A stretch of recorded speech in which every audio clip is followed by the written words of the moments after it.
আপনার আত্মীয় হয়? নাম্বার চাই তোমার? আমি দিয়ে দেবো। আপনার লজ্জা লাগে না? লজ্জা হয় তো আমার, কিন্তু তোমার থেকে পেছনে তো ছাড়াতে হবে। এক্সকিউজ মি, এক মিনিট প্লিজ। দেখছিস কেমন লাগছে আমাদেরকে? হাইটও একদম পারফেক্ট। থ্যাঙ্কস। কিন্তু প্রিয়া, ওর হাইটটা না এখনো আমার কাঁধ অব্দি। কিস করতে গেলেও মালটাকে টুলের উপর দাঁড়াতে হয়। স্যার, আপনার নাম কি স্যার? বীর। Sweet name. যদি আমার হাজবেন্ড বীরের মতো হতো তাহলে বলতো কেমন লাগতো? ভালো লাগতো না? হাইটটাও নয় বাদ দিলাম, আমার সাথে তো কথাও বলতে পারে না, আমাকে মেসেজ পাঠায় আমার কিউটি লাঞ্চ করেছে।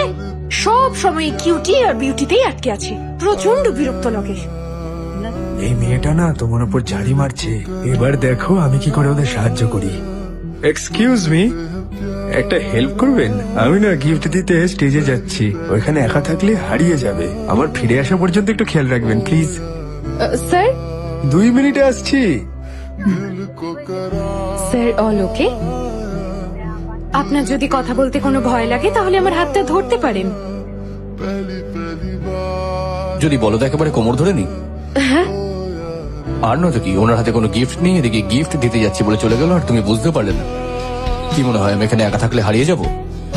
একেই মাথা খারাপ হয়ে গেছে, তার উপরে সজ্জিত সুন্দরী নারী সামনে এসে দাঁড়িয়ে পড়ল। আমি তোমাকে কিস করে ফেলি তার আগে এখান থেকে চলে যাও। আন্টি, কি ফুচকা সব নরম হয়ে গেছে, কামড়াতে এখান থেকে পারছি যাও তো তুমি, ঘাটের মরা। ফায়ার পান আছে? তা তো শেষ হয়ে গেছে স্যার।